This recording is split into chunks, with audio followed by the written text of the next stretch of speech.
This is going to get us back on schedule because it's actually a fairly short talk. Once again, my disclosures haven't changed. So we're going to talk about the theoretical advantages of anterior versus posterior approaches for spine trauma. I want to talk a little bit, most importantly, about the contraindications for doing anterior standalone, because I think that's the most important message here. So, I think whenever we decide what we're going to do, right, we have to remember our goals of treatment. And let's go back to first principles, right? What are we trying to accomplish with any type of thing? We're trying to prevent neurologic deterioration, number one. Number two, enhance neurologic recovery by either realigning the spine or decompressing the neural elements directly if there's a burst fracture type. And then once we have things in place, we'd like to maintain alignment and eventually get a solid fusion so that the alignment will be maintained forever with the minimal amount of complications. What about anterior fixation? So, you can approach the spine front, back, and there's lots of techniques. The pros of anterior fixation, very simple to position, right? You don't have to worry about flipping the patient neurologically. It's probably a little safer to take someone with an unstable spine, position them for an anterior approach. We all do a lot of ACDFs and corpectomies, so it's a very familiar approach for us. It's a muscle-sparing approach. It is elegant, and the wound complication rates are vanishingly low. And because in many instances, aside from dislocations, which we've spent a good deal of time talking about in the last day and a half, or last day, much of the cord compression is anterior, either from a traumatic disc herniation or a traumatic burst fracture, teardrop type injury, where directly approaching the anterior portion of the spinal canal to decompress the neural elements is the most efficient and sure way of knowing that that's been done adequately. What are the relative contraindications? Well, in the face of osteoporosis, in the older population, fixation with instrumentation can be difficult, right? We're really putting screws, unless you use bicortical fixation in the body, and even then the cortex of the vertebral body is relatively weak. You're not going to have nearly as much fixation power as you do with posterior-based fixation, and it's not a terribly extensile approach. So when we have to cover multiple segments, or we want to do longer segment fixation, doing an anterior approach, we're somewhat limited in the number of segments that we can extend to, especially if there's cervicothoracic issues and we need to expose down into the proximal thoracic spine. We don't have that option. What about posterior fixation? It's very easy. Just the converse is true. It's very easy to deal with multiple levels. If we have someone who has ankylosing spondylitis or an ankylosing condition, we can put as many screws above and below as we like, because we just make the incision a little longer and expose that much more of the spine. It's probably the most stable fixation biomechanically when you put specimens on, if you have a well-fixed posterior spine.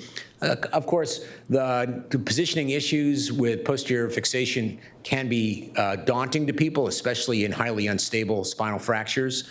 Just flipping the patient can be difficult. At times, we have gone to, we can do awake intubation, we can put the patient into tongs, and we can actually flip them awake. And position them or give them a short-acting agent such as propofol, and then do a wake-up test once they're positioned, or we can do baseline spinal cord monitoring before we flip, before we even induce anesthesia, and then once we flip to help us know that we've not done anything deleterious with that thing. And from the posterior approaches, I think there's no question, or most people would agree, that the wound complication rate is higher, whether it's infection or dehiscence. It's more difficult to get posterior-based spinal wounds in the cervicothoracic region to heal. So you're buying that when you decide to go with a posterior fixation. But I think in the end, you have to know how to do both, and you have to be able to pick and choose and know how to get there, right? So here's an interesting case, and this speaks to many of the things we've already spoken about this morning. This is a 19-year-old boy who came in to us with a unilateral facet dislocation, neurologically intact. He was in a motor vehicle accident, and you can see the facets on one side and then on the other are reduced, and he's got this subluxation So we decided he was awake and alert and had a single injury, so there was no contraindication. We went ahead and he actually got the MRI scan because they'd already gotten it by the time I got to the hospital. I would not have gotten this necessarily, but you can see the disruption posteriorly, and whether that represents a disc herniation or not, I don't know. But we decided to go ahead with a closed reduction with Gardner-Wells tongs because we had all the criteria for doing that. We got up to 60 pounds. There was no change in his neurologic examination, but he would not reduce. Right, so now we have a failed closed, and I felt that this was, we gave him time, we gave him midazolam, we waited a few hours, wouldn't reduce. So unilateral facet dislocations can be difficult. So he failed. So he said, okay, we'll do an anterior approach. Because if you look at this prospective randomized, I mean, the grade A paper from Toronto, and they looked at 42 patients with spinal dislocations, and they looked at 22 posterior and 20 anterior. What they found was, in the long run, they both worked. So there is good literature support, class 1 studies that support going either anterior or posterior in this type of injury. There are some differences there's about a 20% evidence of dysphagia in the anterior group, and there's some more wound problems, as we said, in the posterior group. So, but you can do either. So we decided to go in the front because we didn't want to repeat the MRI scan, and I felt like I could look directly at the dura from the front, and we could get this reduced in the quickest possible. Here's another set, and I'll just point out that I have to pay lip service to the guy who's running the whole course. But once again, they looked at injuries to the cervical spine, and they found that basically it was surgeon preference so you can pick your poison, so to speak, or do what you do best, and you can really, there's no difference if it's done well. So we took him to the operating room, and we put the pins in parallel to the end plates, and we distracted. And very slowly, this was not the first picture we got by any means, right? But it just didn't really want to, you can see the facets just really don't want to pop over. And at this point, the motor evoked potentials in the left arm started to go out. Right? We lost about 30%. We still had motors, but they were starting to go out. So I said, okay, enough of this, right? So we backed off. We put a graft in, small graft, and a plate, but we only fixed it to the upper one. But you can see in the back he's still not right? He's still perched, and we put I use a spread. I don't just use the spreader. I put something in the disc space. I use the sizers from the set, and I put them in and try to twist so I can lift one of those facets over and then turn. I'll even grab the pins, and as I'm distracting with the sizer, I'll try to derotate the facet back into place, but I just could not get it to happen on this given day. So we left this like this, and we flipped them over, and we took a little bit of facet out, and he reduced really quickly, and then we fixed them. And the point is, you rarely need to go front and back, but you got to know when to bail. I mean, whatever you choose, right? You got to know when to bail and when it's time to go to do something else. Yes, sir. So, question about when you were going anteriorly to reduce. So were you also distracting with weight with the Gardner-Wells tongs as well? We were, when they go to sleep, we reduce the weight because sometimes when they go to sleep and relax, things can really go crazy, right? So we had them at a little bit of weight, not a lot. And then I put a distractor on, and I'll crank it just one, it's ratcheted, and we'll do kind of one click at a time. And then as I can get something in that space, I'm more comfortable either with a Cobb elevator or one of these distractors to kind of turn it and try to lift that end plate up and over to reduce it. I think we ended up with a very acceptable result. Could we have done this from just the back? Probably. right? Might have been shorter for him, but this worked out very well. He left the hospital in a day and has done very well since then. And there's his long-term follow-up film, so he's doing fine. But again, you go back to your goals of treatment and you look at every individual injury and you pick the route which is going to get you the best answer. So if you need to get the spine decompressed from a burst fracture, I think the front makes sense. If you need to get it realigned and you can't from the front, then you go to the back. I don't know that there's an answer. I think this is what I think is most important, is when the same group that said that you can go front or back and they're both acceptable, they looked at the people who failed, and I mentioned this last night, but they had about a 13% radiographic loss of alignment. And again, that's a radiographic finding. It doesn't mean clinically there was a problem or there was neurologic deterioration. It's just a radiographic endpoint because that's what we have, right? But they found that of the people they did as a standalone anterior for facet problems, they had a 13% failure rate. And the failures were people who either had facet fractures or compression fractures of the vertebral body. Often when the facets dislocate, the vertebral body below the end plates fracture. And because you can get subsidence of your inner body graft, then the plate has to be is really a standalone device, and it's not biomechanically competent especially in poor bone, to maintain alignment. So and sometimes that's just an MRI finding. Sometimes that's just some high signal in the end plate of the vertebral body. But if you see either an end plate fracture or a facet fracture, I would caution you in trying to do anterior standalone. I think most of the time in that situation, I would just go to the back and do it from the back as a single approach. I think, although we've seen, Rod showed a case earlier the other day, the staged front and then back. If I can avoid doing a staged operation, I mean, there are certain circumstances that are so highly unstable in patients that are so sick that we just want to do something in the front, so that even turning them could be too dangerous, right? I get that. But I think the vast majority of most of these injuries you can address through a single approach if you pay attention to the kind of things that are going to trip you up long term.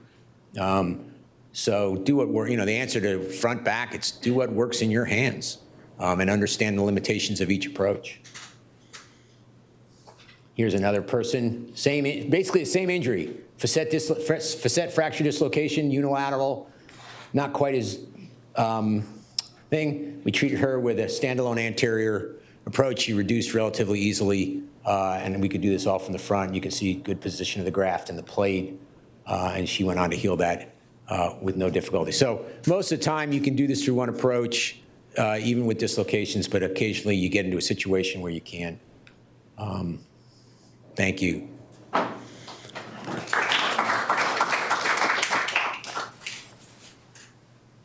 So, excellent survey. You mentioned the famous Vancouver study, which was very influential in terms of kind of changing practices. They had identified these compression fractures in the front as being a problem. What does that mean for you in your practice now? If you see one of those compression fractures in the front and all other variables are equal, is that a reason for you to not go in from the front, or do you make that depend upon bone quality or surgical technique? Do you alter your surgical technique? No, I don't know. I would just go for, it would change my plan. I mean, if I thought there was a compression fracture, because the reality is for a single level posterior fusion, I think that the wound complication rates, we're not talking about massive 5-level fusions or long cases. If the patient can tolerate a posterior, I would just do it from the back, unless there was some reason, like a big disc herniation that I needed to, I would just go, okay, in this one, we're just going to go from the back, right? But I've really shied away, having been burned a few times, from doing standalone anteriors when any of these kind of contraindications are present, because I think that why take the risk? What's the point? So, first of all, any questions from the audience? Yes, sir. Can you use a microphone? Otherwise, I'll bring a microphone to you. You have to keep the button down here. Okay, good. I noticed that on a couple of your cases where you first went initially anterior, but that failed, so you put in a graft and a plate. I guess you just use that plate as a buttress plate. to hold the graft in, and then you went posteriorly. Did you ever? Yeah, it's really kind of actually what we call it is a drag plate, right? Because it sits, they're still subluxed, so you kind of put it sits there unfixed to the lower vertebral body. So when you reduce it from the back, it pulls the graft into the interbody space. And then my question is, have you ever had to go back in to fuse them anteriorly because of? No, I mean, instrumented posterior fusions and otherwise, most of these things occur in teenager, young men and whatnot. 97% fusion rate with posterior instrumentation and screws. Plus, now you have an anterior interbody graft sitting there. I've never had to revise one for pseudoarthrosis or mechanical failure. I have one more technical question for you. Hardware anteriorly matters if you want to go anteriorly in these injury situations. You have an unstable injury. Would you say that the devil's in the details, such as bicortical screws and rigid locking screws versus variable angle screws? And does a graft and graft size matter? Well, yeah. I think graft size matters, and I mentioned that earlier today, is that if you overstuff the set and you tower the facets so that they're unlocked, you're more likely to fail, because now you're asking your plate to do more work. So I think in these injuries in particular, I undersize the graft, and as Andrew was saying before, I take all the weight off before I fix them, and even if they still look distracted, I'll try to pull things together maybe with the pins before I take them out and really get the facets locked, because I think that's why facet fractures fail, because you don't have that lock in the back to help with the shear forces across the segment, and those plates are just not meant to withstand shear force. If you look at my x-rays, so Jens, you should, of anybody in the whole room, right? Those are old-fashioned CSLP plates, right? I mean, I'm still using, I hate to mention brand names, right? But it's a rigid locking plate, because I don't want the screws to toggle, because I want the maximal rigidity for these kind of things. I do not go out of my way to do bicortical screws, but I do try to make the screws as long as I can safely. Whether bicortical screws would change that, maybe I'm just not that brave. Okay, no, that's all good. One more question technically. So doing these kind of flexion injuries from the front, you gave a lot of very good hints as to how to make the neck kind of back into some alignment and put the grafts and the plate in. In the end, I find it extremely hard to get the neck out of a even neutral position and get it actually lordotic at that injury segment. So fulcrum, axial pressure on the neck, are there any tricks to get this to truly lordose at that segment like what we'd like to do? If anybody has them, please teach me, because I just don't. I mean, it happens, right? But I haven't yet come across the oh yeah, if I do this, ABC, and boom. We have Alex's totally unstable neck. Maybe we can practice that later in the cadaver setting. Great lecture. Thanks for your insights.